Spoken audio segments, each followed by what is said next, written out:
The champagne flute shattered against the marble floor of our penthouse kitchen, spraying Dom Perignon across my bare feet. In my trembling hand, divorce papers bore today's date, March 15th, my 35th birthday. The woman I'd loved for 12 years stood across from me, her manicured fingers drumming against the granite countertop, waiting for my reaction like she was watching a mildly entertaining television show. Before we jump back in, tell us where you're tuning in from, and if this story touches you, make sure you're subscribed, because tomorrow I've saved something extra special for you. "Happy birthday, Cassandra," Veronica said, her voice carrying the same tone she used to dismiss the housekeeping staff. "Consider this my gift to you, your freedom." The morning had started like any other Tuesday in our Beacon Hill townhouse. I'd risen at 5:30, prepared Veronica's green smoothie exactly how she preferred it, laid out her workout clothes, and reviewed her schedule for the day. 12 years of marriage had taught me the intricate choreography of keeping Veronica Hamilton-Reed content, though I was beginning to realize I'd been dancing alone for quite some time. She emerged from our bedroom at precisely 6:15, her platinum hair swept into a perfect chignon, her yoga attire more expensive than most people's monthly rent. The Lululemon ensemble had cost $800. I knew because I'd seen the receipt when balancing our household accounts the previous week. "The car service will be here in 10 minutes, I said, handing her the smoothie in her favorite crystal tumbler. "Your massage appointment at the spa moved to 3:30, and dinner reservations at Mistral are confirmed for 8. Veronica accepted the drink without acknowledgement, scrolling through her phone with the focused intensity of someone managing a multinational corporation. In reality, she managed our social calendar and her extensive collection of designer handbags. Her trust fund had eliminated any need for actual employment years ago. "The Weatherbys are hosting their charity auction next weekend," she said, without looking up. "I told them we'd contribute something substantial. Handle it. Handle it." The phrase that summarized our entire relationship. I handled the finances, the household staff, the social obligations, the travel arrangements, the anniversary gifts she gave to herself using our joint accounts. Veronica handled looking beautiful and spending money. "What kind of contribution were you thinking?" I asked, though I already knew the answer would be expensive and tax-deductible. "Something impressive. 25,000 should suffice. Maybe that painting you bought last year that I never liked." The painting in question was a 19th-century landscape I'd purchased for our anniversary, spending weeks researching the artist and tracking down the perfect piece for our collection. Veronica had glanced at it once and declared it adequate. Now she wanted to auction it off to impress people whose names she'd forget by next season. "Of course," I replied, though something cold was settling in my chest. "I'll arrange the paperwork." She drained the smoothie and handed me the empty glass. "The foundation board meeting ran late yesterday, so I won't be home until after 10 tonight. Don't wait up." The foundation board meeting. Another fiction in the elaborate story of Veronica's meaningful life. The Hampton Foundation for Arts Education existed primarily on paper, its board consisting of 5 wealthy women who met monthly for expensive lunches and self-congratulatory discussions about their charitable impact. Their actual contributions to arts education could be measured in hundreds of dollars annually, while their luncheon expenses reached well into the thousands. I kissed her cheek, tasting the residue of her $30 moisturizer. "Have a wonderful day." She was gone by 6:30, leaving behind the familiar scent of French perfume and unspoken disappointment. Our townhouse settled into its usual morning silence, broken only by the grandfather clock in the foyer marking each passing hour with mechanical precision. By 7, I was in my home office, reviewing the quarterly reports for Reed & Associates, the financial consulting firm I'd built from nothing over the past 8 years. What had started as a small practice serving middle-income families had grown into one of Boston's most respected wealth management companies. We now handled portfolios worth hundreds of millions, with clients ranging from tech entrepreneurs to old money families whose ancestors had arrived on the Mayflower. The irony wasn't lost on me that I managed everyone else's money expertly, while my own financial life felt increasingly out of control. Not because of poor investment choices or market downturns, but because of Veronica's spending habits that had escalated from expensive to utterly reckless over the past 2 years. The American Express statement from last month told a story that would have horrified any of my clients. $18,000 at Neiman Marcus in a single afternoon, $12,000 for a weekend spa retreat in the Berkshires, $6,000 for a handbag she'd used exactly twice before declaring it so last season. The monthly total exceeded what many families lived on for an entire year. I'd tried addressing the issue delicately, suggesting we establish a monthly budget for discretionary spending. Veronica had actually laughed, before informing me that budgets were for poor people and middle managers. When I persisted, she'd accused me of trying to control her, of being threatened by her independence, of not understanding that maintaining our social position required certain investments. Social position. The phrase that justified every excess, every impulsive purchase, every wasteful indulgence. Our social position required a house in the Hamptons we used 3 weekends per year. It demanded wardrobes that cost more than luxury cars, jewelry that spent more time in safety deposit boxes than on her body, and charitable donations designed more for tax benefits and social recognition than genuine philanthropy.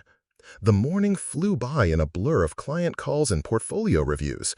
Marcus Chen, our newest junior partner, knocked on my office door around 11:30 with coffee and the quarterly performance reports I'd requested.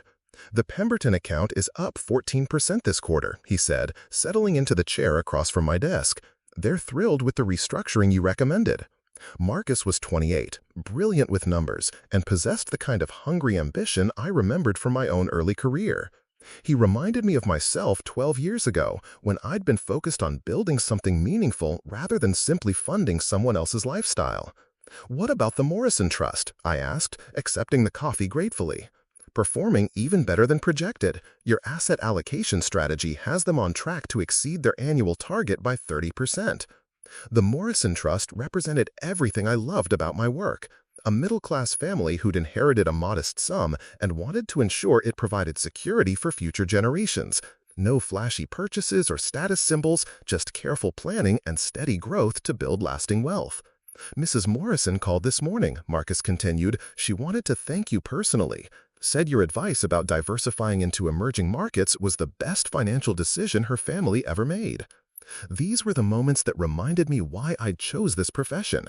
Not the large commissions from high-net-worth clients, but the satisfaction of helping people secure their futures through intelligent planning and disciplined investing. My phone buzzed with a text from Veronica. "Forgot to mention, booked the penthouse suite at the Ritz for tonight." Preparing and narrating this story took us a lot of time, so if you are enjoying it, subscribe to our channel. It means a lot to us. Now, back to the story. Birthday surprise. Pack formal wear. Car picking you up at 7. A birthday surprise. My stomach tightened with familiar anxiety. Veronica's surprises invariably involved expensive restaurants, exclusive events, and social obligations disguised as romantic gestures. Last year's birthday surprise had been a weekend in Martha's Vineyard that cost $12,000 and featured more networking than intimacy. "Everything all right?" Marcus asked, noting my expression. "Just birthday plans," I replied, though the words felt hollow. "My wife arranged something special." Marcus smiled with the enthusiasm of someone whose girlfriend still got excited about movie nights and home-cooked dinners. "That's wonderful. How many years have you been married?" 12 next month. "Congratulations! You must be excited about celebrating." Excited? When had I stopped feeling excited about spending time with my own wife? When had her surprises started feeling more like obligations than gifts? I couldn't pinpoint the exact moment our relationship had shifted from partnership to performance, but the transformation was complete. The afternoon passed in routine client meetings and administrative tasks. By 6, I was home, standing in our walk-in closet trying to select appropriate formal wear for whatever evening Veronica had planned.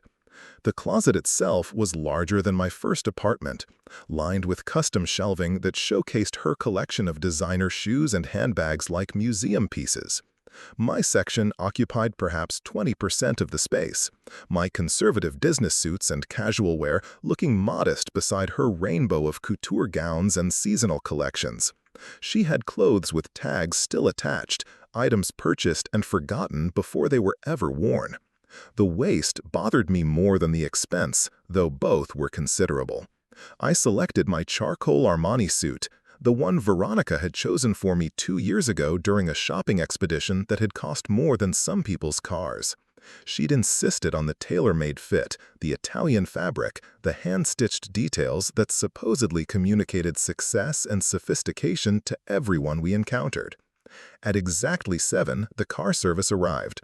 The driver, a middle-aged man named Robert, who'd been handling our transportation needs for 3 years, greeted me with professional courtesy tinged with genuine warmth. "Good evening, Mrs. Reed. Happy birthday. I hope you have a wonderful celebration tonight."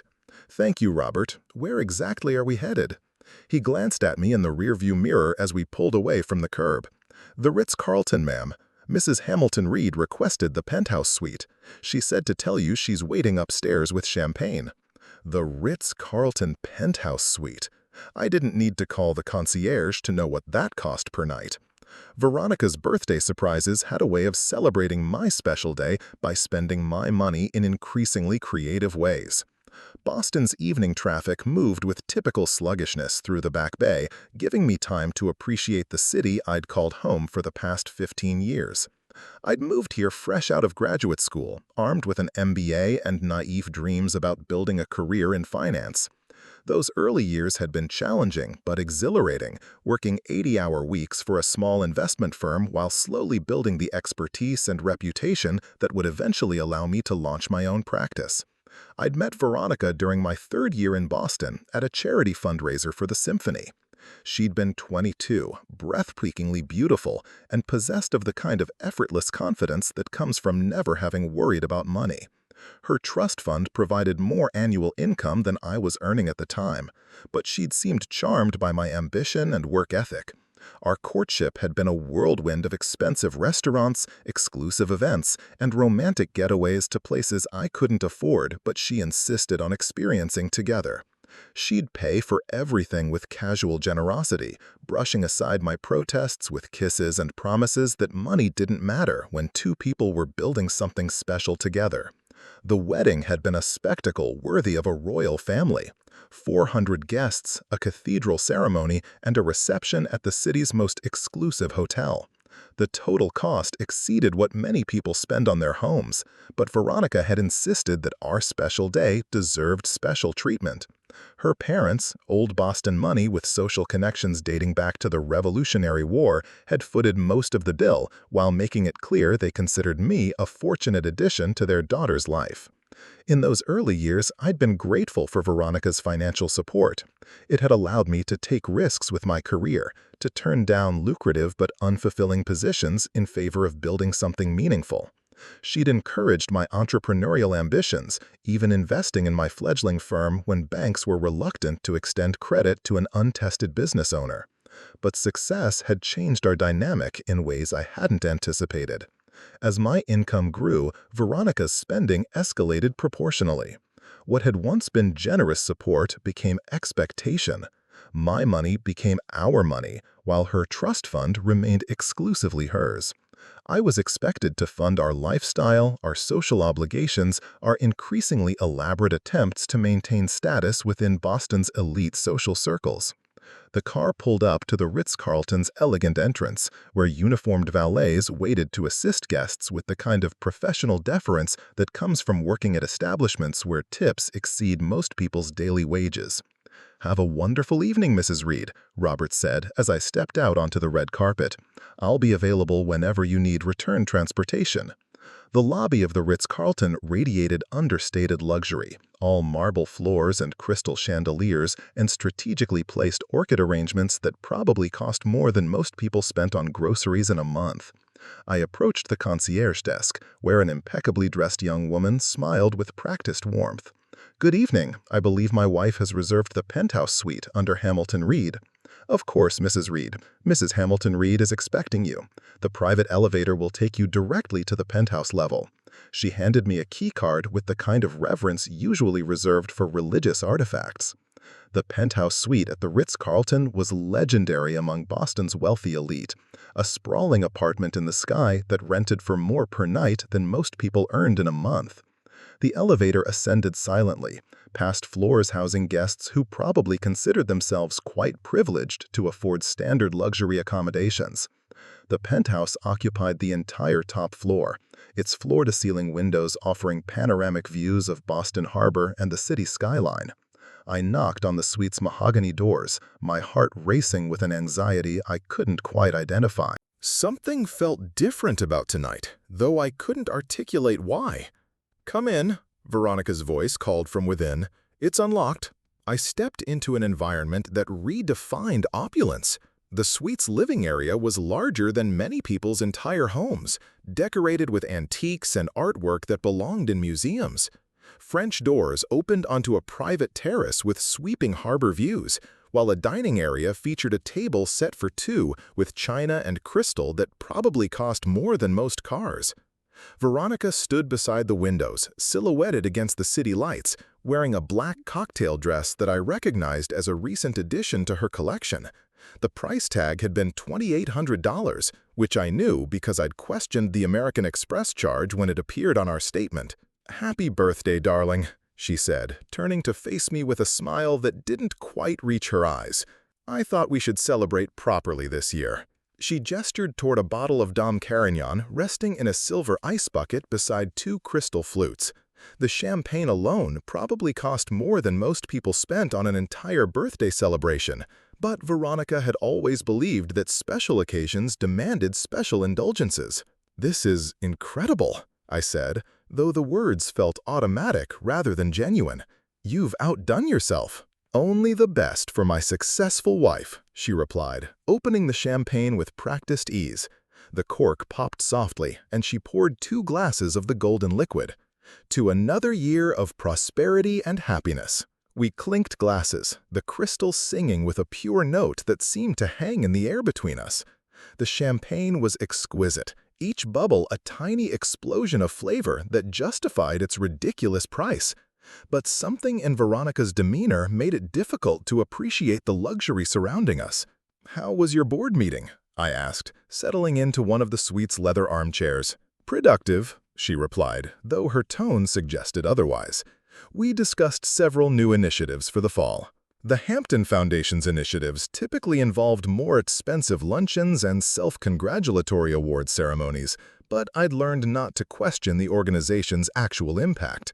Veronica's involvement provided her with social credibility and tax benefits, which seemed to be the primary objectives. "Anything interesting?" She waved dismissively. "Nothing you'd find particularly engaging. Foundation work is rather specialized." Specialized in spending money while accomplishing nothing measurable, I thought, but didn't say. Our conversations had become increasingly superficial over the past 2 years, both of us avoiding topics that might lead to conflict or genuine intimacy. "Dinner should arrive shortly," Veronica continued. "I arranged for the chef at Mistral to prepare something special here in the suite, more private than the restaurant. More private and undoubtedly more expensive. The suite's dining room featured a table set with what appeared to be actual gold-rimmed china and crystal stemware that caught the city lights like captured stars. The total cost of tonight's celebration would probably exceed what most families spent on an entire vacation." "You've thought of everything," I said, meaning it as a compliment, though it sounded hollow to my own ears. Veronica studied me over her champagne glass, her blue eyes holding an expression I couldn't quite read.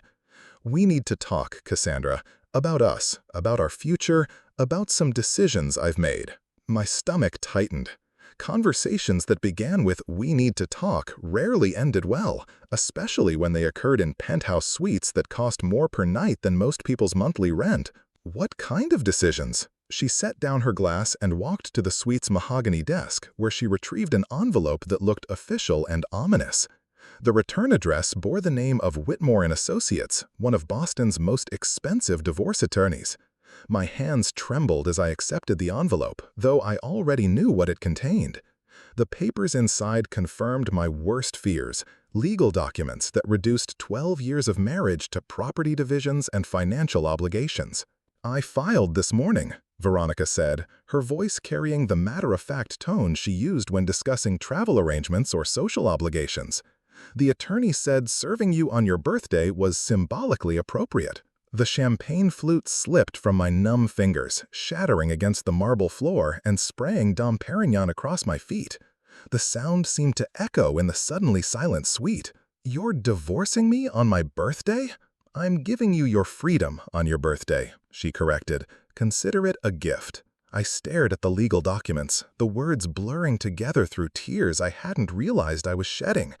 Irreconcilable differences, equitable distribution of assets, spousal support obligations. The language was clinical and cold, reducing our relationship to financial calculations and property rights. "Why here?" I asked. "Why make it such a production?" Veronica poured herself another glass of champagne, stepping carefully around the broken crystal. "Because I wanted our last evening together to be memorable, and because I thought the suite's privacy would be appropriate for what we need to discuss." What we need to discuss? The phrase suggested negotiation, but everything about this situation indicated she'd already made all the decisions that mattered. "How long have you been planning this?" "Several months. My attorneys needed time to properly assess our assets and develop an appropriate settlement strategy." Settlement strategy. She'd been strategizing against me for months, while I'd been planning birthday celebrations and anniversary gifts. The betrayal cut deeper than I'd expected, though part of me wondered if I'd been subconsciously preparing for this moment for years. "Is there someone else?" The question hummed in the air between us like smoke. Veronica's pause told me everything I needed to know before she spoke. "That's not relevant to our legal proceedings." Not relevant, which meant yes, but she didn't want to complicate the divorce with adultery accusations that might affect her financial settlement. "Who is he?" "Cassandra, let's focus on practical matters." The attorneys have prepared a settlement proposal that's quite generous. Generous? She was divorcing me and calling the financial terms generous? As if I should be grateful for her consideration in destroying our marriage efficiently. "I built my business during our marriage," I said, scanning the legal documents with growing horror. "Half of Reed & Associates belongs to me." Actually, according to Massachusetts law and our prenuptial agreement, the situation is more complicated than that. Prenuptial agreement? I'd forgotten about the document we'd signed 12 years ago, back when I'd been so desperately in love that I'd have signed anything she requested.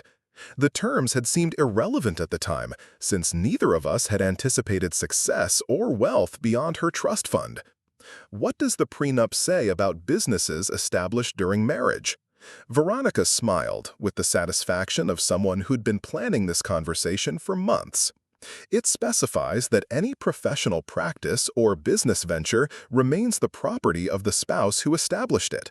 However, the other spouse is entitled to compensation for contributions made to the business's success. Contributions to the business's success? My blood ran cold as I realized what she was claiming. What contributions? Financial support during the startup years, social connections that led to clients, entertainment expenses that built relationships with high net worth prospects. My trust fund basically subsidized your early career. She wasn't entirely wrong.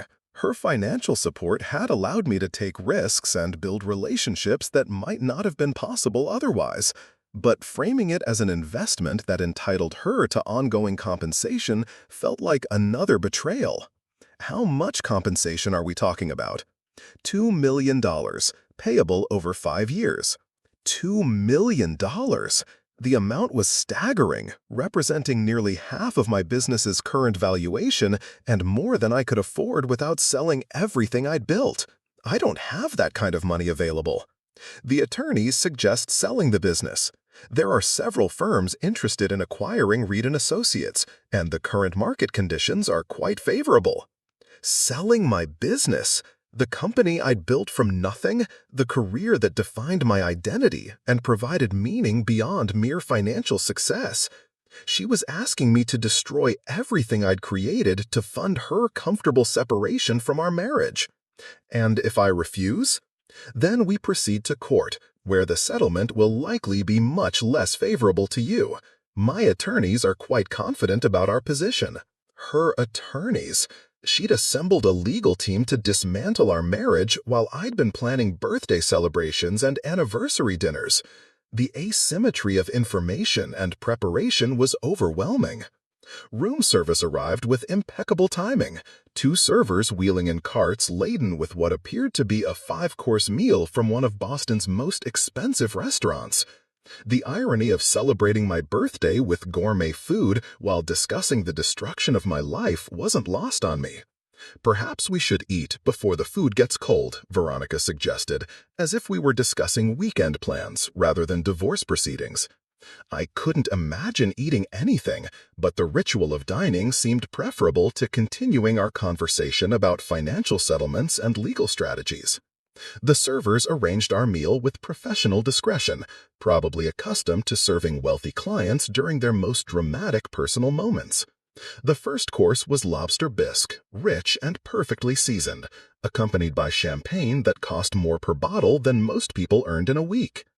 Under different circumstances, I might have appreciated the culinary artistry. Instead, each bite felt like swallowing broken glass.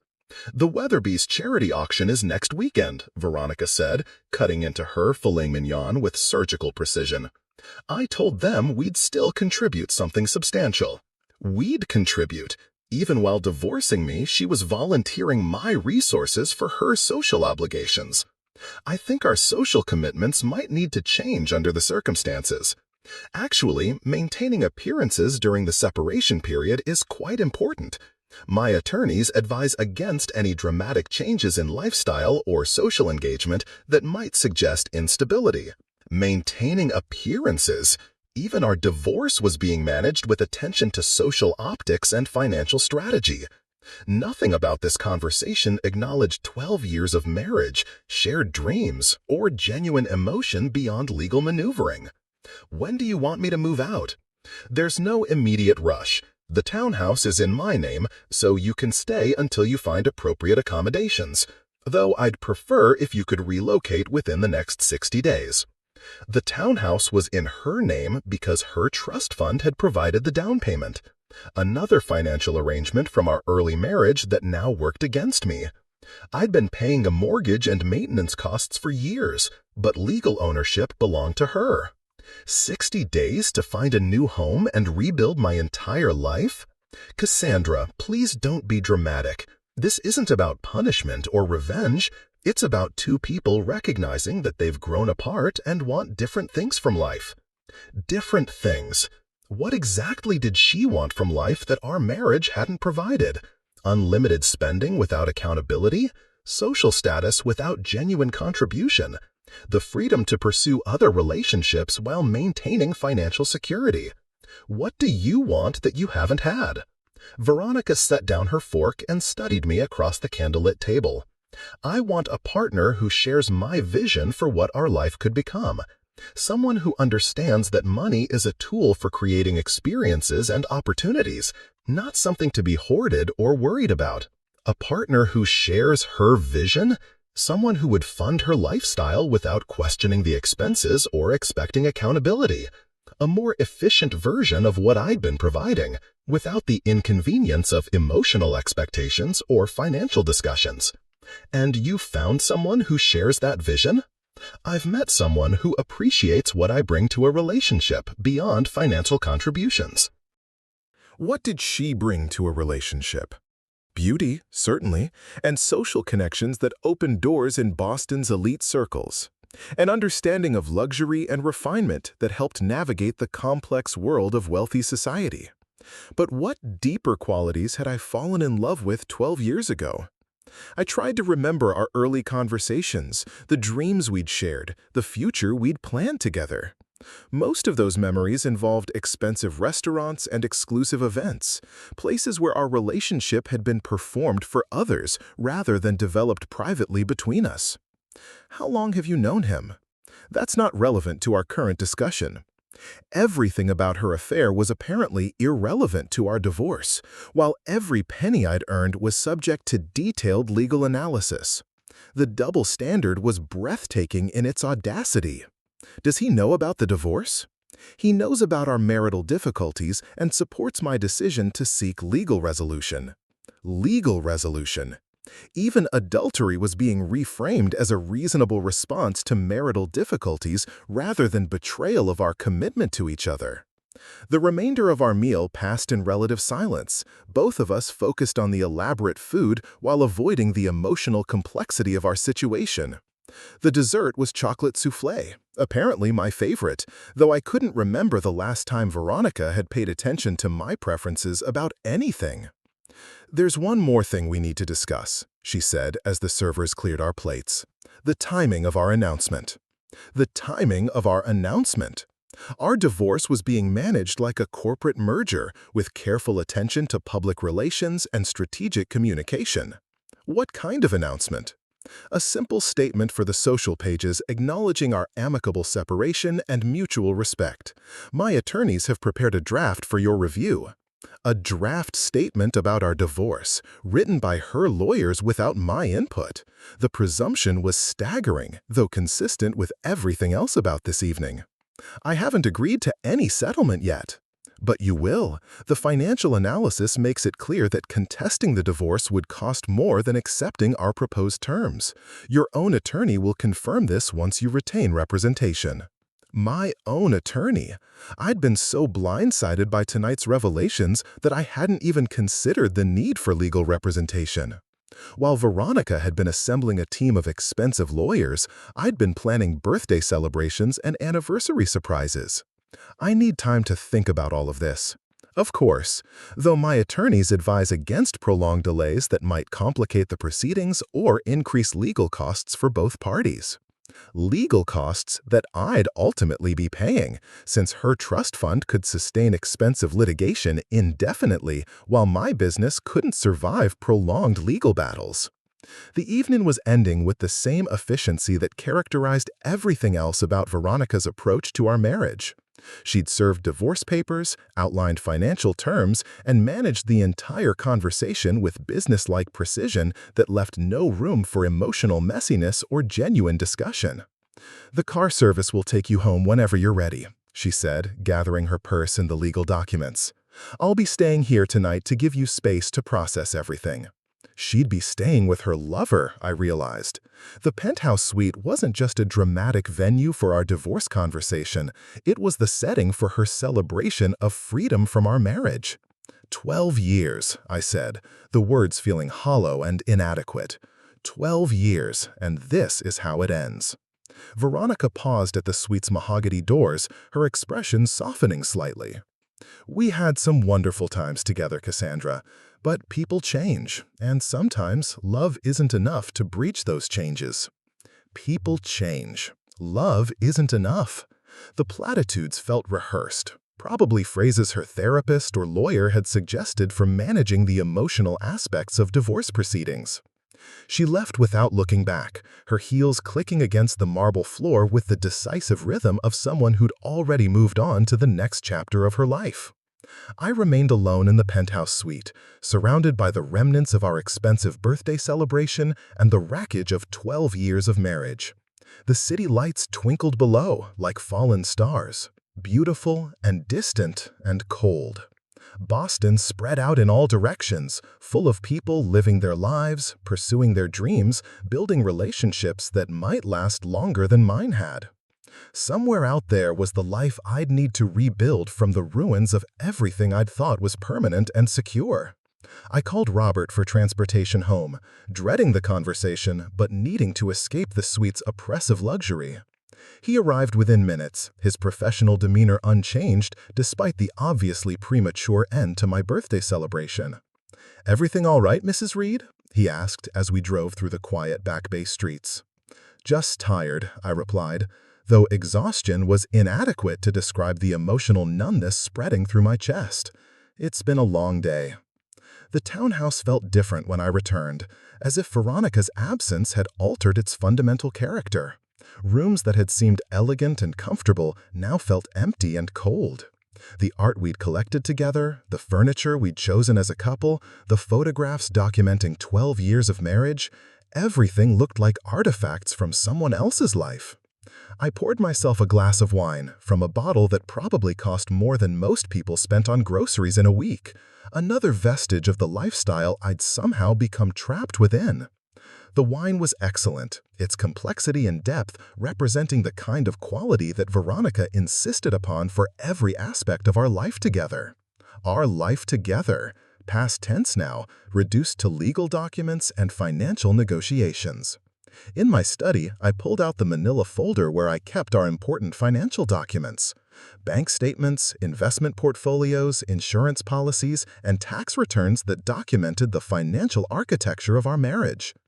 Everything would need to be divided, analyzed, and redistributed according to legal formulas that treated love like a business partnership. The numbers told a story I hadn't fully appreciated until now. Veronica's annual spending had increased dramatically over the past 3 years, escalating from expensive to utterly reckless. Her American Express statements read like catalogs of luxury retailers, documenting purchases that served no purpose beyond immediate gratification. $18,000 at Neiman Marcus in a single afternoon, $12,000 for a weekend spa retreat that lasted 2 days, $6,000 for a handbag she'd used twice before declaring it outdated. The monthly totals were staggering, representing more money than most families lived on for entire years. But the spending was just part of the story. Hidden within the routine financial statements were transactions I'd never noticed before, patterns that suggested careful planning and strategic preparation for tonight's revelations. She'd been transferring money from our joint accounts into her personal trust fund account for the past 8 months. Small amounts at first, perhaps testing whether I'd notice. When I hadn't questioned the transfers, they'd grown larger and more frequent. The total exceeded $40,000, money that was now safely beyond the reach of divorce proceedings. There were other anomalies. Credit cards I hadn't known about opened in her name alone during the past year. Payments to Whitmore and Associates dating back 6 months, far earlier than tonight's revelation would suggest. Hotel charges at exclusive establishments where she'd apparently been meeting with someone regularly. The pattern was clear. Veronica had been planning our divorce for at least 6 months, possibly longer. While I'd been focused on building my business and maintaining our marriage, she'd been systematically preparing for its destruction. I opened my laptop and began documenting everything I could find. If she wanted to play strategic games with our divorce, I'd need to understand exactly what I was facing. 12 years of marriage had taught me to organize financial information efficiently, and that skill would serve me well in the legal battles ahead. By 3 in the morning, I'd created a comprehensive timeline of Veronica's preparations for divorce. The evidence painted a picture of calculated betrayal that made tonight's birthday surprise seem almost merciful in comparison. She could have dragged out the deception for months longer, bleeding our accounts dry while I remained oblivious to her plans. The guest bedroom felt strange after 12 years of sharing our master suite, but I couldn't bear to sleep in the bed where we'd made love, fought about money, and dreamed about futures that would never materialize. The Egyptian cotton sheets were ridiculously expensive, another example of Veronica's insistence that every detail of our life reflect wealth and sophistication. Sleep was impossible. Every time I closed my eyes, I saw Veronica's satisfied expression as she'd handed me the divorce papers. The casual way she'd discussed financial settlements while eating gourmet food. The practiced efficiency with which she'd demolished 12 years of marriage during a single evening. But something else was bothering me, a detail that didn't fit the pattern of careful planning and strategic preparation. She'd seemed genuinely surprised by my questions about her spending, as if she hadn't expected me to notice or care about the financial irregularities I'd discovered. Which meant there were probably other things she hadn't expected me to discover. Financial secrets that went beyond the obvious preparations for divorce. Hidden assets or obligations that might change the equation of our settlement negotiations. I'd spent 8 years building a financial consulting practice that specialized in analyzing complex assets and uncovering hidden financial information. If Veronica thought she could outmaneuver me in financial warfare, she'd seriously underestimated exactly who she was dealing with. Tomorrow would bring new challenges, legal consultations, and strategic planning of my own. But tonight had taught me something important about my marriage and myself. I'd been so focused on maintaining harmony and avoiding conflict that I'd stopped paying attention to what was actually happening in our relationship. That will not happen again. If Veronica wanted to fight over money and assets, I'd show her exactly what professional-level financial analysis could accomplish. She'd been planning this divorce for months, but I had advantages she couldn't imagine. I knew where every penny of our money had gone for the past 12 years. I understood financial law and asset protection strategies. I had professional relationships throughout Boston's financial community that could provide information and insights she'd never anticipate.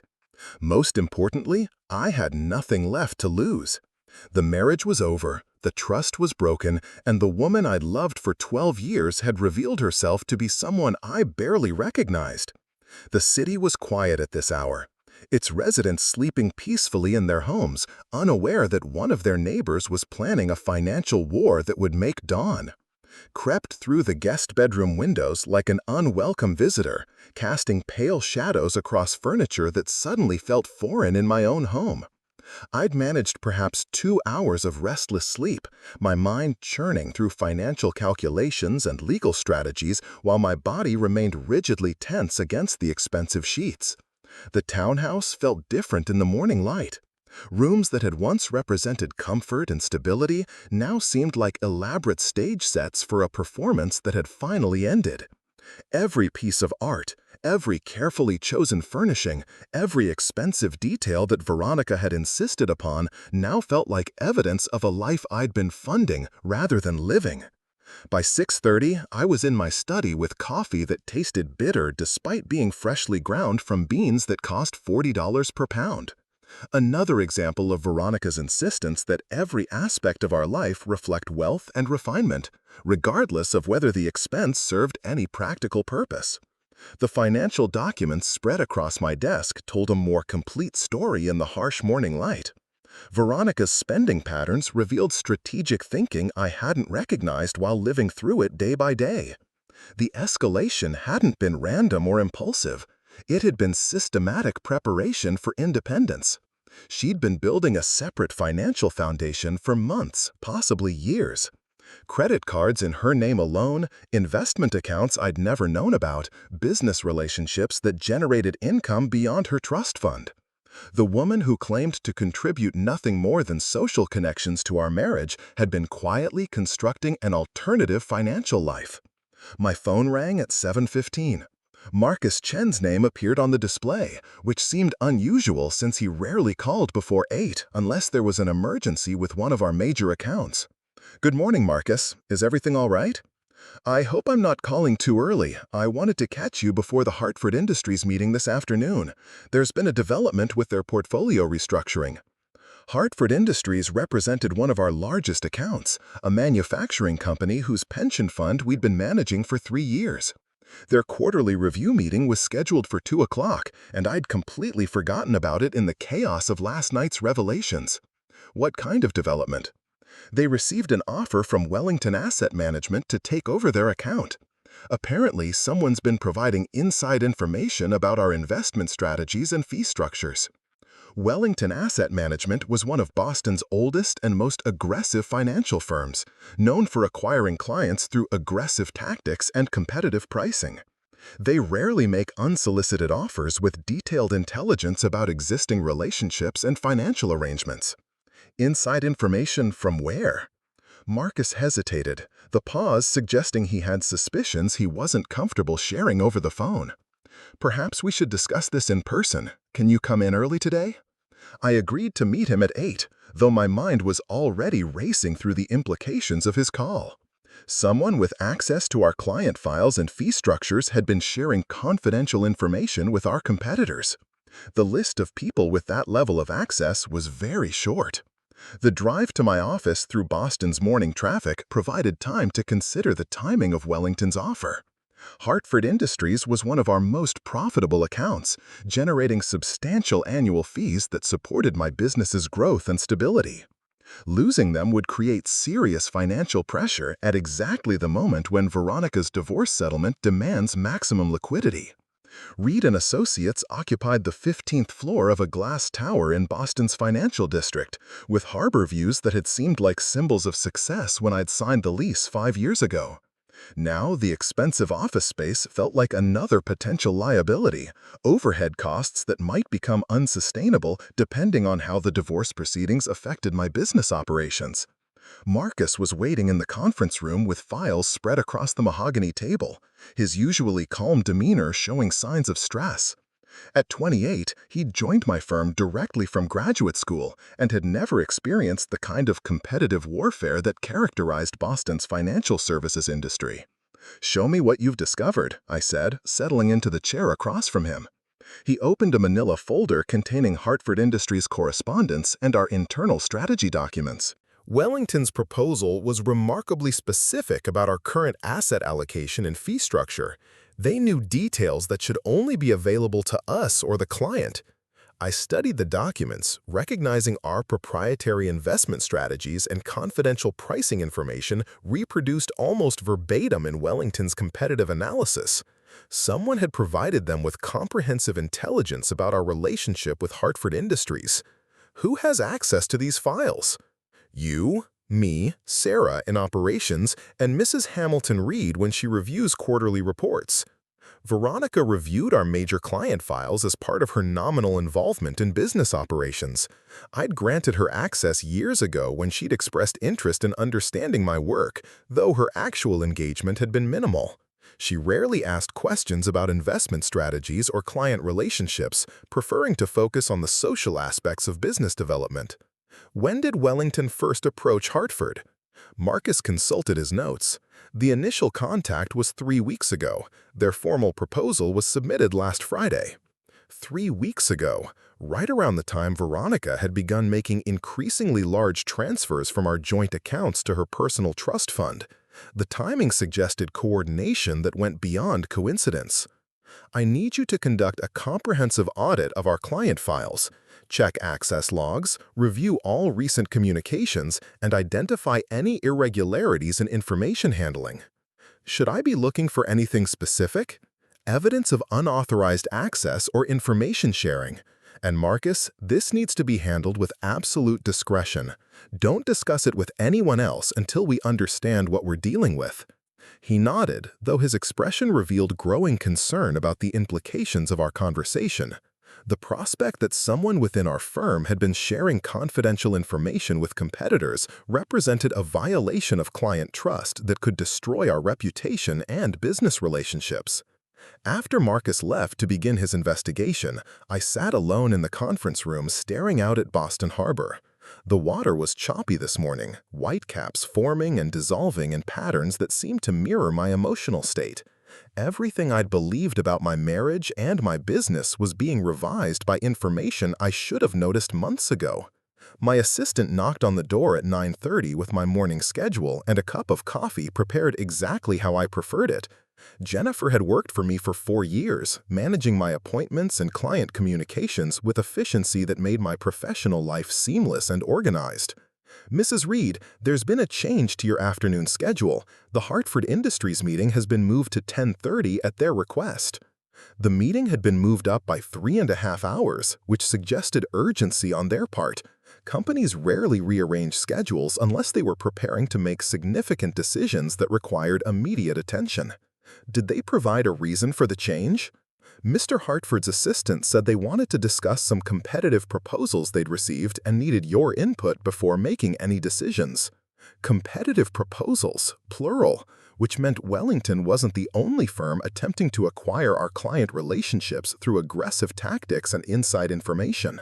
The remainder of the morning passed in a blur of routine client calls and administrative tasks, though my concentration remained fractured by the dual crises of my dissolving marriage and threatened business. Every phone conversation felt like performance art, maintaining professional composure while my personal life imploded around me. At 10:15, I gathered the Hartford Industries files and prepared for what might be the most important meeting of my professional career. Losing their account would create a cascade of financial problems that could force me to sell my business, which would satisfy Veronica's settlement demands while destroying everything I'd spent 8 years building. Hartford Industries occupied 3 floors of a converted warehouse in South Boston, their offices reflecting the practical efficiency of a manufacturing company that prioritized function over aesthetic appeal. The conference room, where we met quarterly, was furnished with standard office furniture and basic amenities, a refreshing contrast to the luxury environments I'd grown accustomed to in my personal life. Robert Hartford was 63 years old, a second-generation owner who'd built his father's small machine shop into one of New England's largest industrial manufacturers. He possessed the practical wisdom of someone who'd succeeded through hard work and careful decision-making rather than inherited wealth or financial manipulation. "Thank you for adjusting your schedule, Cassandra," he said, gesturing toward the conference table where 2 other men were already seated. "I'd like you to meet our attorney, James Mitchell, and our new CFO, David Chen." The presence of their attorney suggested this meeting would involve more than routine portfolio discussions. Companies rarely include legal representation in investment reviews unless they were considering significant changes to existing relationships. "I appreciate the opportunity to address any concerns you might have about our management of your pension fund." Robert's expression remained neutral, though I detected the careful control of someone preparing to deliver unwelcome news. "We've received several competitive proposals over the past few weeks. Some of the information in those proposals has raised questions about our current arrangements." Several competitive proposals. The attack on my client relationships was more comprehensive than I'd initially realized. Multiple firms were coordinating efforts to acquire my accounts using detailed information about fees, strategies, and client relationships. What kind of questions? James Mitchell, the attorney, opened a leather portfolio and removed several documents. "We've been contacted by Wellington Asset Management, Boston Financial Services, and Meridian Investment Group. All 3 firms had remarkably detailed information about your fee structure and investment strategies. 3 major competitors with inside information. This wasn't random business development or competitive intelligence gathering. Someone had systematically provided multiple firms with confidential details about my client relationships. That information is proprietary and confidential. Any sharing of those details would represent a serious breach of our client agreements." "That's exactly our concern," Robert said. "If your firm can't protect confidential information, we need to reconsider our relationship." David Chen, the CFO, leaned forward with the focused intensity of someone who'd spent considerable time analyzing financial data. "The competitive proposals suggest we're paying premium fees for services that other firms can provide at significantly lower cost." Premium fees? Every successful financial advisory firm charged fees that reflected the value of their expertise and service quality. But when presented in isolation by aggressive competitors, those fees could appear excessive rather than justified by performance. "I'd be happy to review our fee structure and performance metrics with you. Our 3-year returns have consistently exceeded your benchmarks while maintaining the risk profile you specified." "Performance has been acceptable," David acknowledged, "but cost efficiency is increasingly important as we manage pension obligations for our growing workforce." Cost efficiency, the phrase that reduced professional relationships to commodity pricing, as if investment management was equivalent to purchasing office supplies or manufacturing components. "Before you make any decisions about changing firms, I think you should understand how these competitors obtained their information about our relationship." The 3 men exchanged glances, clearly having discussed this issue before my arrival. Robert cleared his throat with the deliberate manner of someone who'd prepared his response carefully. "We've wondered about that ourselves. The level of detail suggested someone with intimate knowledge of your operations and our account. Someone within my firm has been sharing confidential information with competitors. I'm currently conducting an investigation to identify the source and take appropriate action." James Mitchell made notes on his legal pad, probably documenting potential liability issues related to confidentiality breaches. Corporate attorneys were trained to recognize when routine business discussions might evolve into legal complications. "How long might this investigation take?" "I expect to have answers within 48 hours. In the meantime, I'd like to request that you delay any decisions about changing firms until we can address the security breach and review our fee structure." Robert studied me across the table, weighing the value of our 3-year relationship against the immediate attraction of lower fees and competitive promises. "We can postpone any decisions for 1 week, but if you can't resolve these security issues and provide competitive pricing, we'll need to consider alternatives." 1 week. 7 days to identify who had been betraying my clients, restructure my fee arrangements, and compete against firms that were using stolen information to undercut my business relationships. I appreciate your patience. You'll have a complete report on our security investigation and a revised fee proposal by next Friday. The drive back to my office provided time to process the morning's revelations. Veronica's involvement in the information breach was becoming more apparent, though I still needed concrete evidence to prove her culpability. The timing of the competitive attacks coincided perfectly with her divorce preparations, suggesting coordination between her legal strategy and business sabotage. Marcus was waiting in my office with printouts and computer files spread across every available surface. His investigation had apparently uncovered more information than either of us had anticipated. "I found something significant," he said, his voice tight with controlled anger. "Mrs. Hamilton-Reed accessed our client database extensively over the past 2 months. She downloaded files for Hartford Industries, Morrison Trust, Pemberton Holdings, and 6 other major accounts." Downloaded files. Veronica had systematically copied confidential information about our most valuable clients, providing competitors with intelligence they could use to target our business relationships. When did the downloads occur? Primarily during evening hours when the office was closed. She used your administrative access codes to bypass normal security protocols. My administrative access codes. The login information I'd shared with her years ago when she'd expressed interest in understanding our business operations, trust and transparency that had been weaponized against me during the final months of our marriage. Is there evidence she shared this information externally? Marcus hesitated, clearly uncomfortable with the implications of what he'd discovered. Her email account shows communications with several investment firms over the past 6 weeks. The messages were encrypted, but the timing corresponds with the competitive approaches our clients received. Encrypted communications with investment firms. Veronica had been coordinating attacks on my business, living in our home, eating meals I'd prepared, and accepting birthday gifts I'd purchased with money she was simultaneously trying to steal through divorce proceedings. I need copies of everything you found, access logs, communication records, file downloads, any evidence of unauthorized information sharing. Should I contact our attorney about potential legal action? Legal action against my own wife for corporate espionage and breach of fiduciary duty? The irony was almost overwhelming, though the financial implications were deadly serious.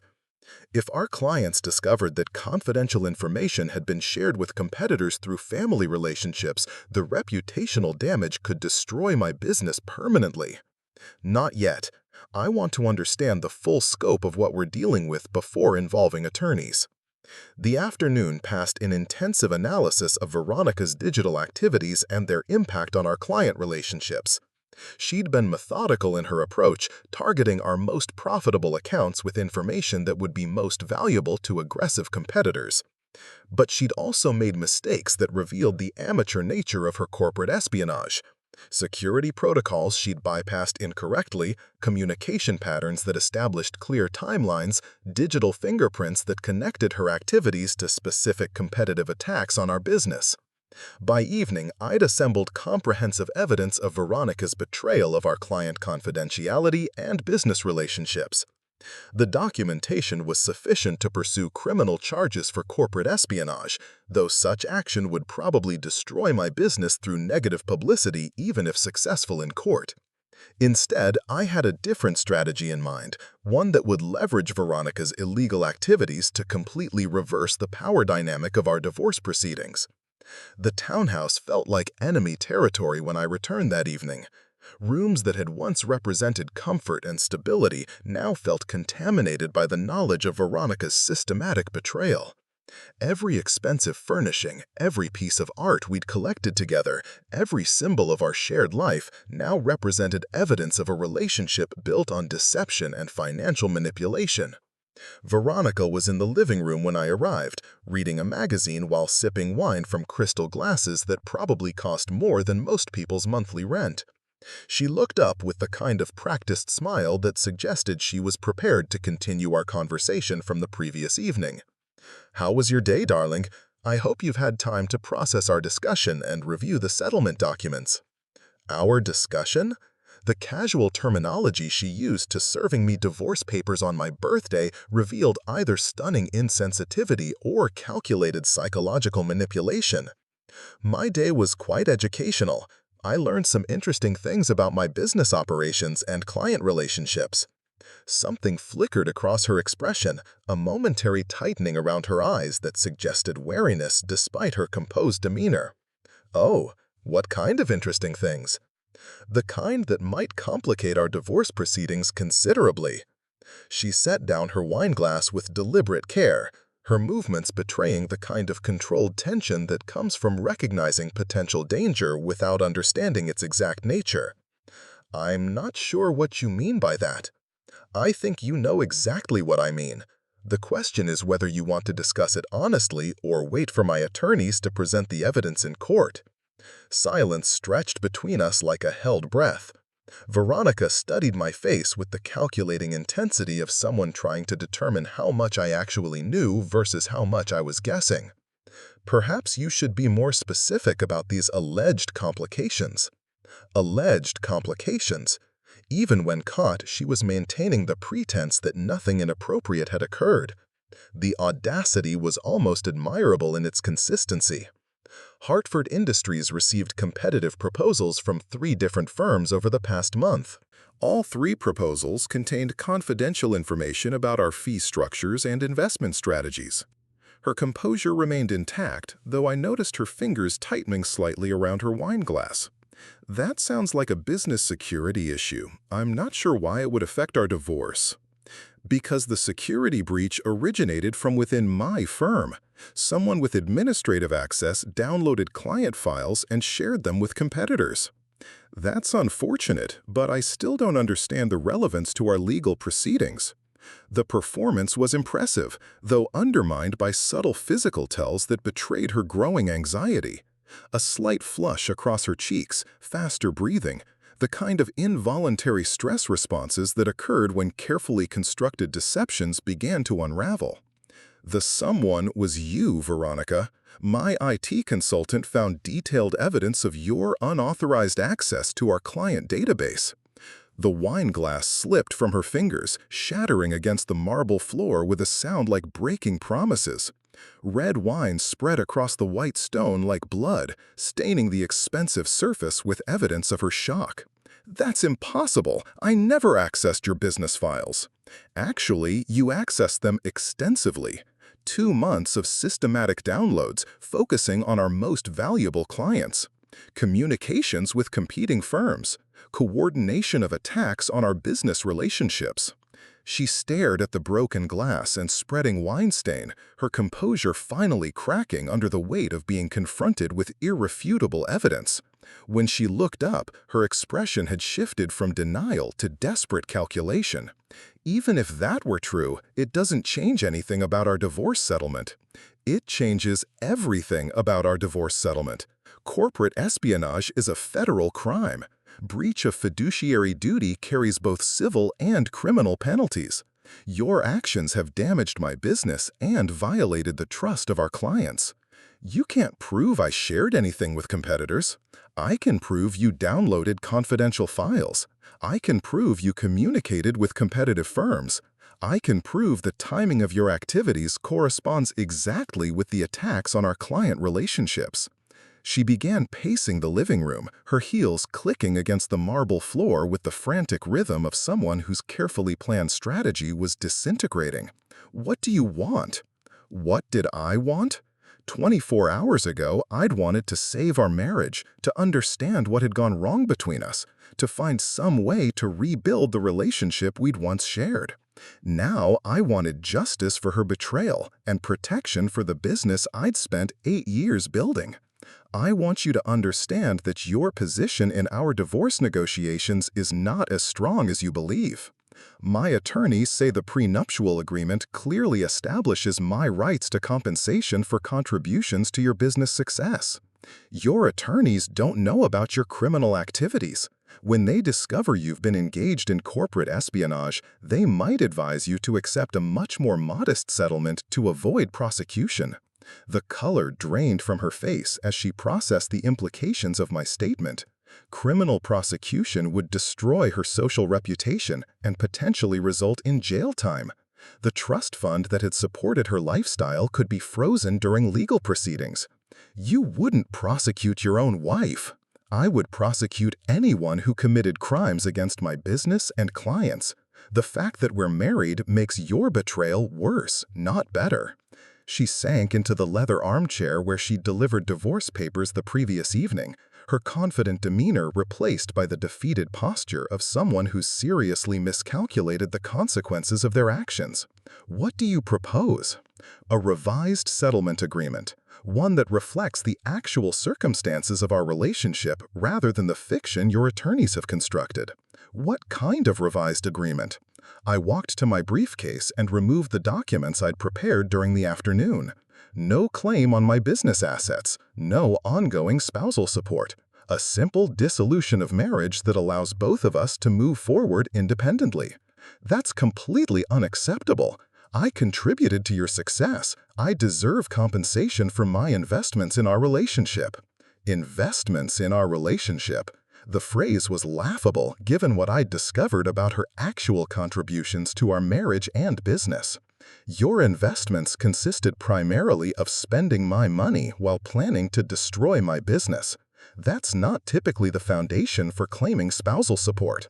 I supported you emotionally during the difficult early years of building your practice. Emotional support.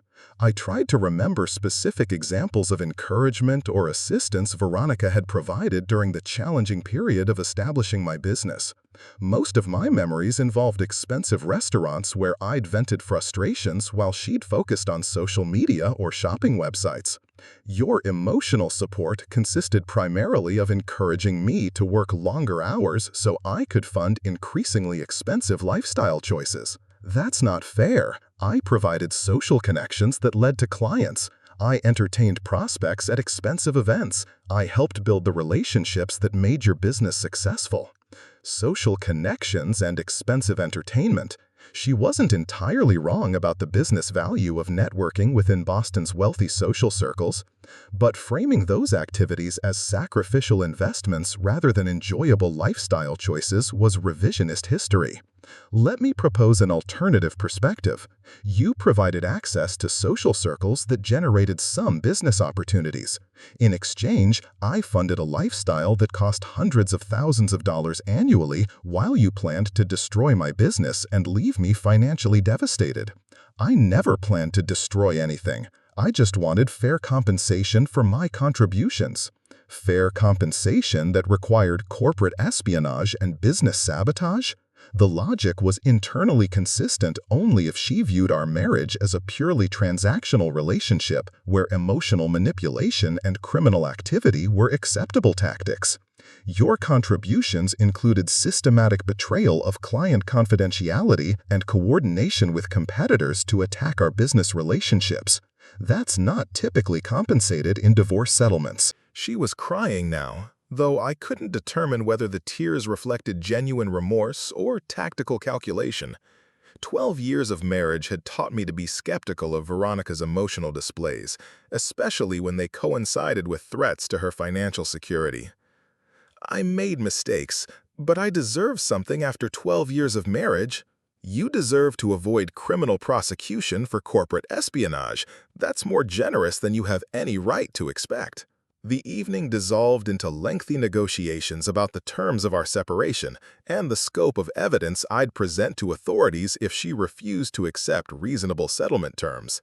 By midnight, we'd reached an agreement that protected my business while providing her with sufficient resources to maintain independence without ongoing financial obligations from me. She would receive her personal belongings, her trust fund, and a modest cash settlement that reflected actual contributions to our relationship rather than theoretical claims about business development. In exchange, she would sign comprehensive non-disclosure agreements and accept responsibility for any damages resulting from her unauthorized sharing of client information. Most importantly, she would disappear from Boston's social circles quietly and permanently, avoiding any public discussion of our marriage or the circumstances of our divorce. The reputation of my business and the privacy of our clients would be protected through her exile rather than criminal prosecution. "I'll need time to review these terms with my attorneys," she said, though her voice carried the defeated tone of someone who recognized they had no viable alternatives. "You have 48 hours to accept or reject the agreement. After that, I'll present evidence of your corporate espionage to federal prosecutors and let them determine appropriate consequences." She gathered the settlement documents and left the living room without another word, her footsteps echoing through the townhouse like the sound of our marriage finally ending. I remained in the living room until dawn, surrounded by the remnants of 12 years together and the wreckage of trust that could never be repaired. The expensive furnishings and carefully curated art collection looked like artifacts from someone else's life, beautiful objects that had lost all emotional significance. Outside, Boston was waking up to another day of ordinary challenges and simple pleasures. People were brewing coffee in kitchens that didn't cost more than most houses, choosing clothes that prioritized comfort over status, planning days that focused on relationships and work rather than social positioning and financial manipulation. For the first time in years, I felt envious of their uncomplicated lives.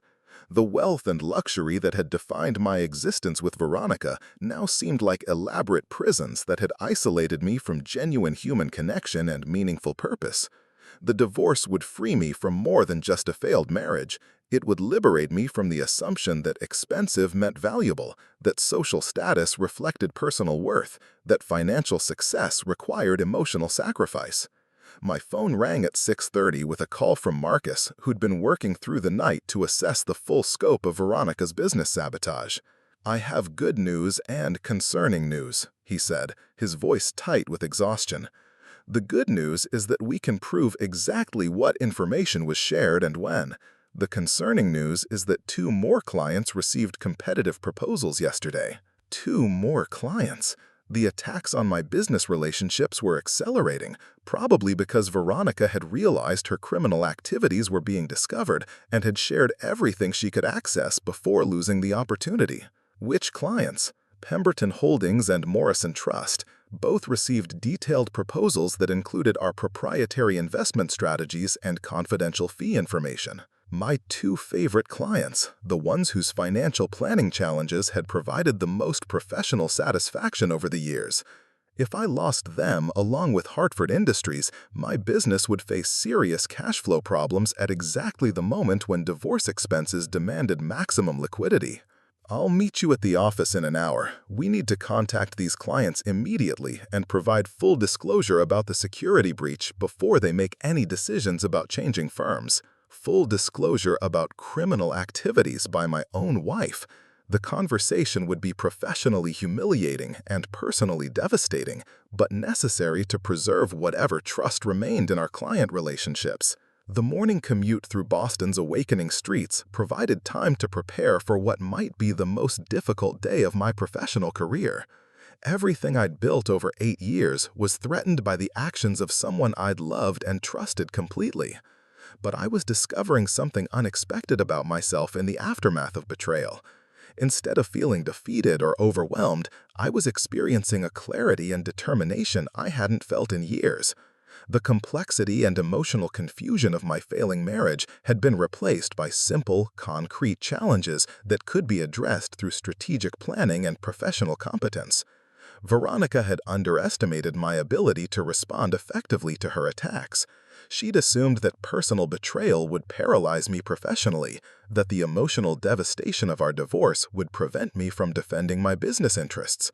Instead, her criminal activities had provided me with leverage I could use to completely reshape our relationship and protect everything I'd worked to build.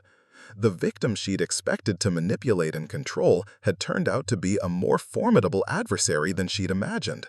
By the time I reached my office, I was ready to fight for my business, my clients, and my future with the same intensity I'd once devoted to maintaining a marriage that had been built on lies and financial manipulation. The real battle was just beginning. The conference room at Reed & Associates felt like a war room by Thursday morning, with client files, legal documents, and financial records covering every available surface. Marcus had worked around the clock to prepare comprehensive damage assessments for each account affected by Veronica's corporate espionage, while I'd spent sleepless hours crafting strategies to salvage relationships that had taken years to build.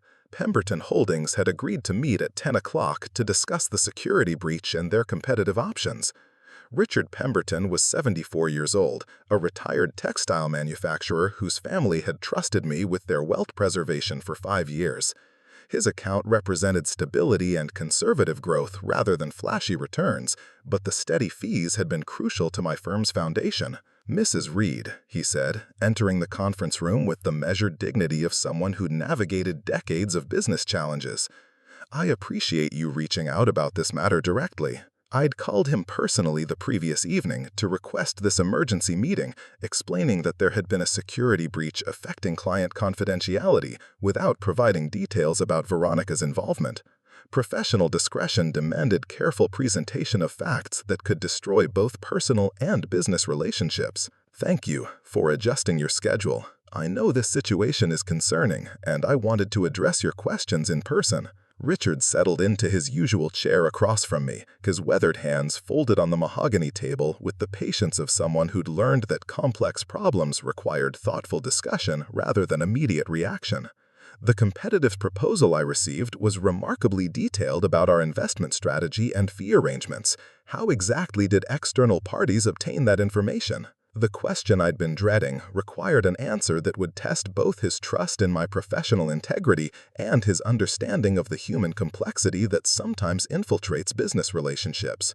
Someone with administrative access to our client database downloaded confidential files and shared them with competing firms. Someone within your organization. Someone with personal access to our systems who violated that trust for their own purposes. Richard's expression revealed the shrewd intelligence that had built his textile empire from a small family business into a regional manufacturing powerhouse.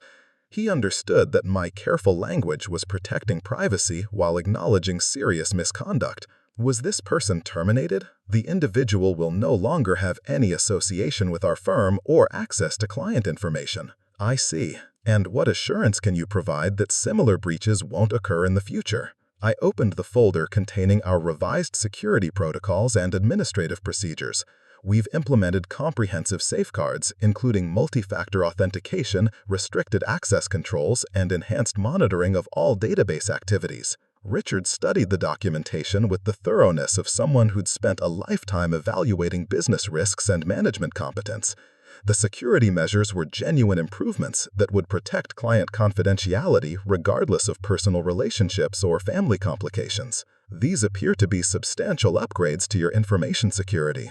The breach was unacceptable, and we've taken every possible step to ensure it cannot be repeated. What about the competitive proposals I received?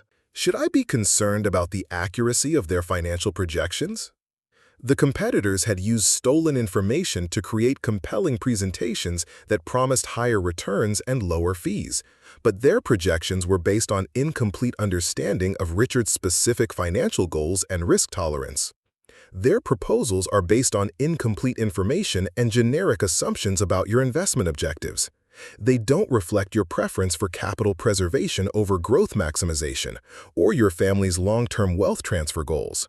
That's a fair point. The proposals seemed focused on short-term performance rather than the steady approach we've discussed. Steady approach, the investment philosophy that had guided our relationship for 5 years, emphasizing consistent returns and risk management over speculative growth strategies that might generate impressive quarterly reports while exposing his portfolio to unnecessary volatility. Our conservative strategy has protected your assets during market downturns while providing steady growth that supports your family's financial objectives. Richard leaned back in his chair, his expression thoughtful as he weighed the competing considerations of loyalty, cost efficiency, and long-term financial security. I'm not inclined to change firms based on promises from people who obtained their information through questionable methods.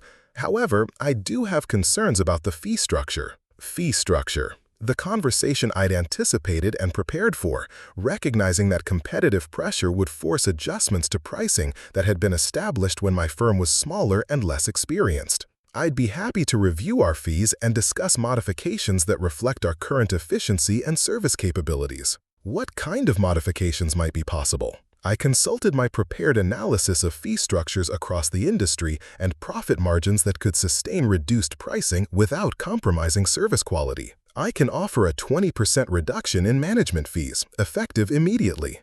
This reflects economies of scale we've achieved as our firm has grown and our processes have become more efficient. 20% represented a significant concession that would reduce my annual income from his account by nearly $15,000, but maintaining the relationship was worth more than the short-term revenue sacrifice. That's a meaningful reduction. What about performance incentives? Performance incentives were dangerous territory for conservative portfolios that prioritize steady returns over aggressive growth. But some fee structure linked to results could demonstrate confidence in our investment strategies. We could establish a modest performance bonus tied to exceeding your target annual return of 6%. Any returns above that threshold would generate a small additional fee, while underperformance would reduce our standard charges. Richard nodded approvingly, recognizing the fairness of fee arrangements that aligned my interests with his financial objectives rather than simply maximizing my income regardless of portfolio performance. That seems reasonable. I'm prepared to continue our relationship under those revised terms. The relief was overwhelming, though I maintained professional composure while documenting our agreement and preparing revised contracts that would formalize the new fee structure. After Richard left, I allowed myself 5 minutes to process the emotional impact of salvaging our relationship despite Veronica's attempts to destroy it. One client retained, with 2 more crucial meetings scheduled before the day ended. Morrison Trust arrived at 2 o'clock in the form of Patricia Morrison, 68 years old, representing 3 generations of her family's accumulated wealth. She'd inherited a modest sum from her parents and trusted me to grow it into generational wealth that would support her children and grandchildren for decades. Cassandra, I have to say, I was quite surprised by the competitive proposals I received this week. Patricia's tone carried disappointment rather than anger, the kind of hurt that comes from feeling betrayed by someone you trusted with your family's most important financial decisions. I apologize for any confusion those proposals may have caused. There was a security breach that provided competitors with confidential information about our client relationships. A security breach involving my personal financial information? The concern in her voice reflected legitimate fears about identity theft and financial fraud that could affect her family's security in ways that went beyond investment performance. Your personal information was not compromised. The breach involved business data about investment strategies and fee structures, not account numbers or private financial details. That's somewhat reassuring, but still concerning. How did this breach occur? The same careful explanation I'd provided to Richard, acknowledging serious misconduct while protecting privacy rights and avoiding details that could complicate both personal and professional relationships. Someone with system access violated our confidentiality agreements. That person no longer has any association with our firm, and we've implemented comprehensive security upgrades to prevent similar incidents. Patricia studied my face with the intuitive understanding of someone who'd raised 5 children and managed family crises that required balancing truth-telling with relationship preservation. Was this someone you trusted personally? The question pierced through professional language to address the emotional reality of betrayal by someone who'd had intimate access to both my business operations and personal life. Yes, which makes the violation more serious and more painful. I'm sorry, dear. Business relationships are complicated enough without personal betrayals affecting professional responsibilities. Her sympathy was genuine, reflecting the maternal warmth that had made our working relationship feel more like family guidance than routine financial management. Thank you. I take full responsibility for failing to protect client confidentiality regardless of the personal circumstances that enabled the breach. What matters now is how you address the situation going forward. Going forward. The phrase that acknowledged past mistakes while focusing on future prevention and relationship repair rather than dwelling on recriminations that couldn't change what had already occurred. The competitive proposals you received promised returns that seem unrealistic given current market conditions. Patricia opened her copy of the Wellington Asset Management presentation, highlighting projected annual returns that exceeded historical market averages by significant margins. 15% annually does seem optimistic. My husband used to say that anyone promising guaranteed high returns was either lying or incompetent. Her husband's wisdom reflected the practical skepticism that had protected their family wealth through multiple economic cycles and market downturns. Promises that seemed too good to be true usually were exactly that. Conservative projections based on historical performance suggest 7 to 9% annually is realistic for your risk profile. Higher returns would require accepting volatility that could threaten your capital preservation goals. That's consistent with our discussions over the past 3 years. I'm not interested in gambling with money my grandchildren will need for college. College expenses for grandchildren represented the kind of long-term planning that required steady growth rather than speculative strategies that might generate impressive short-term results while risking catastrophic losses. Our approach has focused on protecting your principal while generating steady income to support your family's goals, which is exactly what I want. Though I do have questions about fees. The fee discussion that had become unavoidable given competitive pressure and the reasonable expectation that long-term clients should benefit from economies of scale and proven relationship value. I can offer the same fee reduction I've provided to other clients affected by this security breach.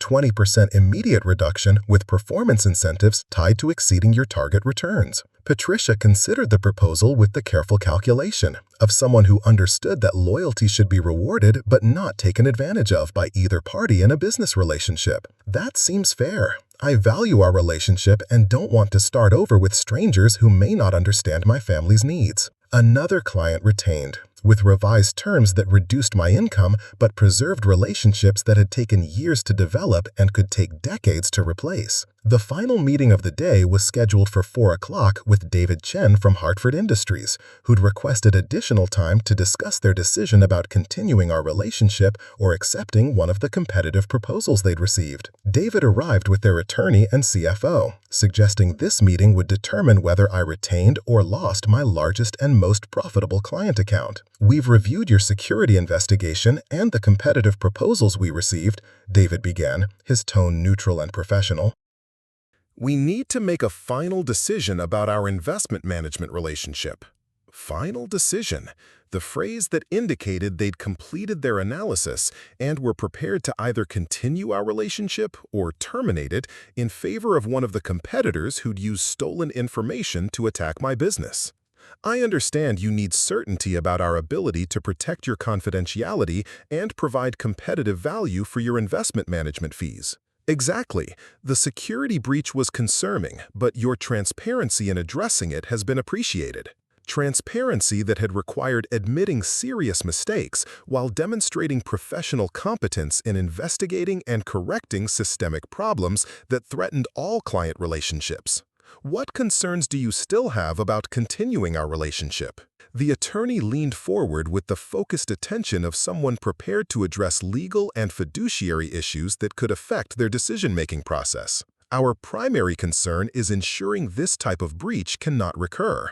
Corporate fiduciary responsibility requires us to protect our employees' pension fund from any unnecessary risks. Fiduciary responsibility that demanded careful evaluation of both investment performance and operational security, recognizing that data breaches could expose pension fund participants to identity theft and financial fraud. The security upgrades we've implemented exceed industry standards for protecting client confidentiality.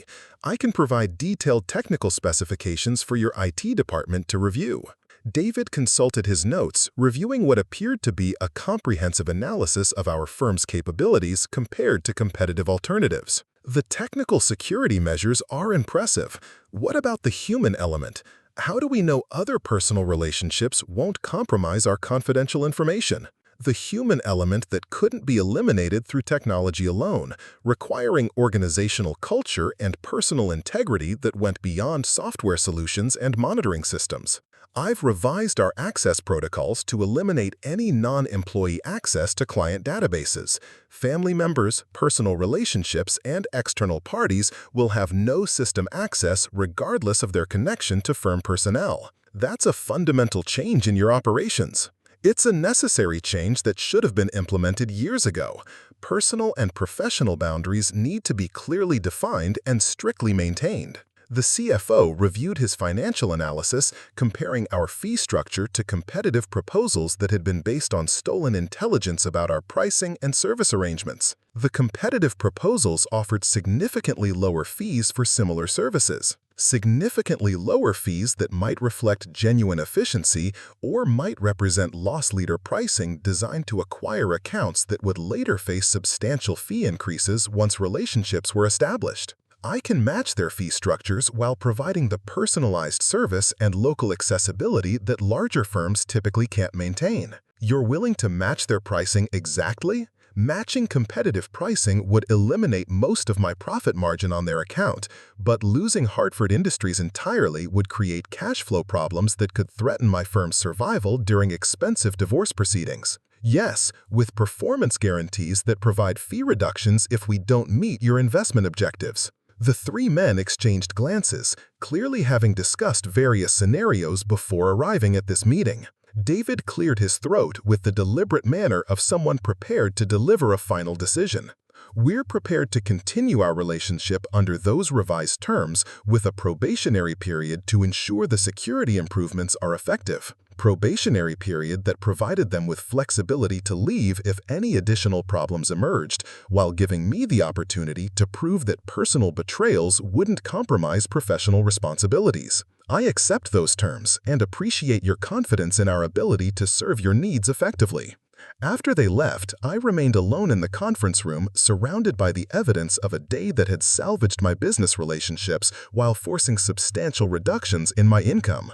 The financial impact was significant, but not catastrophic, given the alternative of losing these accounts entirely. Marcus knocked on the door at 6:30 with coffee and a summary of our revised fee structures across all affected client accounts. The income reduction is substantial, he said, settling into the chair across from my desk, about 30% annually from our major accounts. 30% reduction in income at exactly the moment when divorce expenses and settlement obligations were creating maximum financial pressure. The timing was challenging but manageable, given the alternative outcomes we'd avoided. What's our cash flow projection for the next 12 months? Marcus consulted his financial analysis, reviewing expense structures and revenue forecasts that reflected our new competitive reality. Tight but sustainable.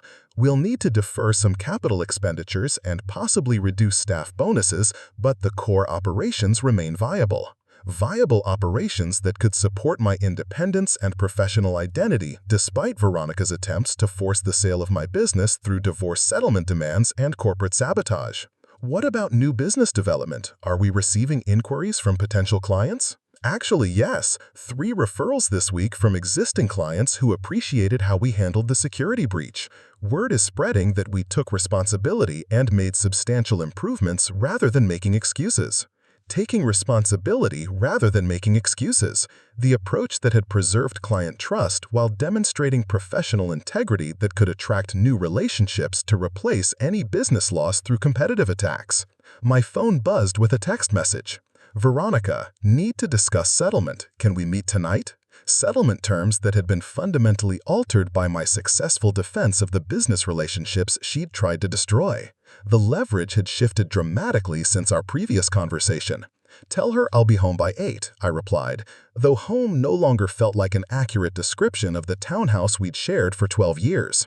The drive through Boston's evening traffic provided time to prepare for what would likely be our final negotiation about divorce terms and future obligations.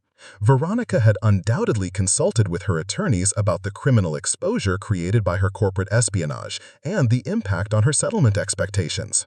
The townhouse felt like a museum when I arrived, displaying artifacts from a relationship that had died from betrayal and financial manipulation disguised as love and partnership. expensive furnitures and carefully curated art collections that represented status symbols rather than shared memories or genuine affection.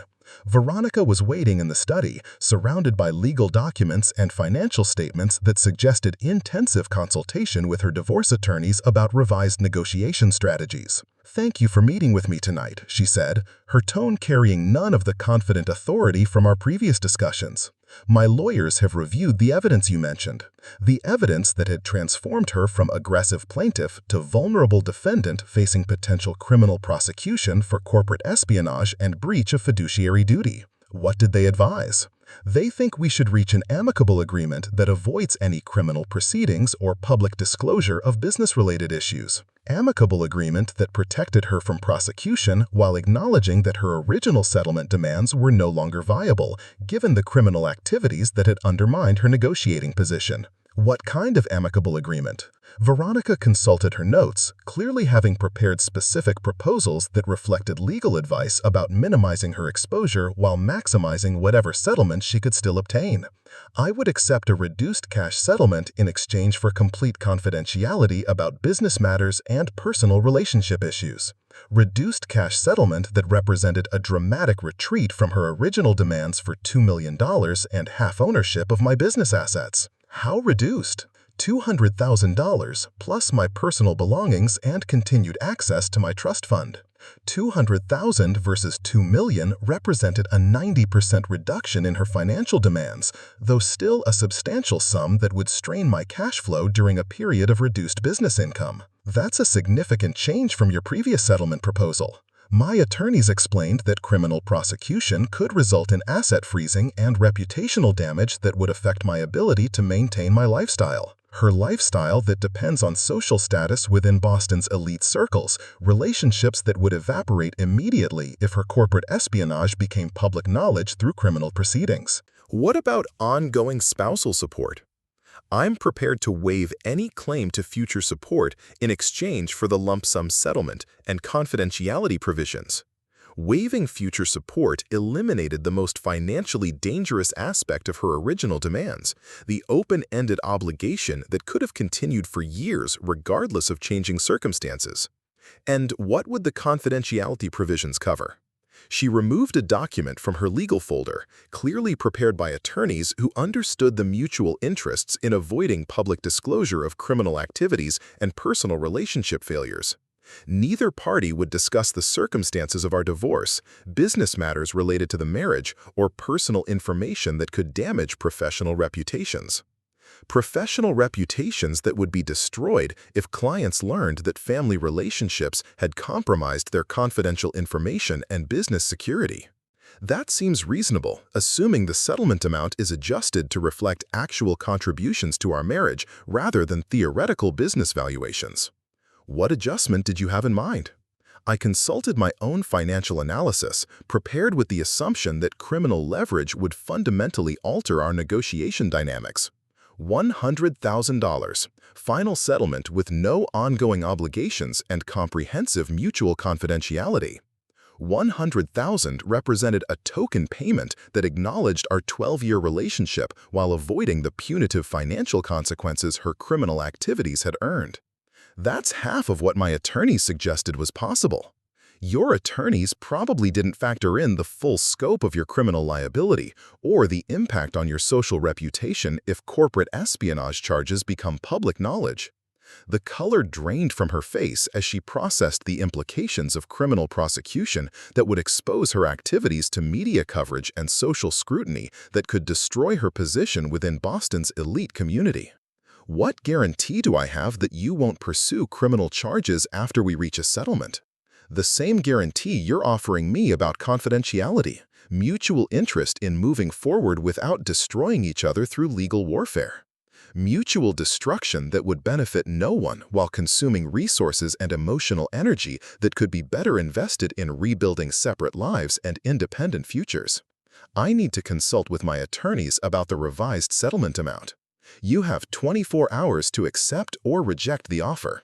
After that, I'll assume you prefer to resolve these matters through criminal and civil proceedings. criminal and civil proceedings that would expose her activities while protecting my business relationships through demonstrated commitment to prosecuting anyone who violated client confidentiality.